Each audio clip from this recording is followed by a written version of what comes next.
እንዲያስታግስላቸው፣ የባርነት ቀንበር እንዲሰብርላቸው፣ የሞት መጋረጃን እንዲገልጥላቸው፣ የባርነትን ቀንበር ከነሱ አሰብሮ የሞት መጋረጃን ገልጦ የቀደመችው ክብር ገነትን እንዲያወርሳቸው መስዋዕት ቢያቀርቡም እንኳን የሚያስገኙላቸው ጊዜያዊ እርቅና ሰላምን ብቻ ነበር። ፍጹም የሆነ ድነት ሊያስገኝላቸው አልቻለም። ለሁሉም በሽታ መድኃኒት አልሆኑ። የጸለዩት ጸሎት፣ ያቀረቡት መስዋዕት ሁሉንም በሽታ የሚፈውስ መድኃኒት አልሆነላቸው። ስለዚህ ክንድን ላክልን እያሉ ይጠባበቁት ነበር። ይጠብቁት የነበረው ጌታ መድኃኒት ሆኖ ወደዚህ ዓለም መጣ። ያን ጊዜ በሥጋ የማዳን ሥራውን ቀጠለ። በተአምራት በትምህርት እያስተማረ መጣ። አሁን የታሰረ ዓለም አለ። በኃጢአት የታሰርን ሆነን ነበር።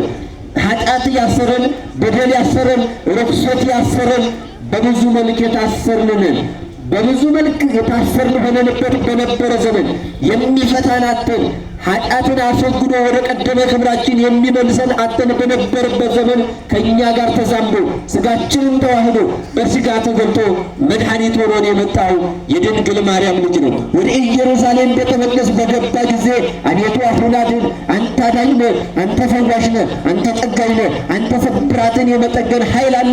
ሰዎችን ተደገፍናቸው፣ ሸምበቆ ሆነብን። ሸምበቆ መሆናቸው አይደለም ተሰበሩ።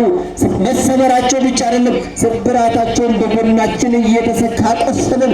ይህን አዳን የሚቻል አንተ ነህ፣ ፍጹም ሆን ካዳኝ አንተ ነህ፣ አሁን አድን እያሉ ሕፃናት ሳይቀሩ ዘመሩለት ይላል። አይሁድ ደስ አላላቸው፣ አልወደዱትም። የሚሉትን አትሰማም ምን አሉ? እሰማለሁ። ምን አደረጉ አላቸው። እየዘመሩ ነው። ዝም በሉ በላቸው አሉ። ይሄ በአይሁድ ዘንድ ደስታን አልፈጠረላቸው። እነዚህን ሕፃናት ወደ እኔ ይመጡ ዘንድ ተዋቸው ያለ አምላክ ነው። አሁን እየዘመሩለት ነው። ምስጋናቸውን የሚቀበልላቸው አምላክ ነው። ዝም በላ እሱ ዝም እንዲሉ ባላስገደዳቸው ጊዜ ደግሞ እነሱ ሄዱና ሕፃናቱን ዝም በሉ አሏቸው።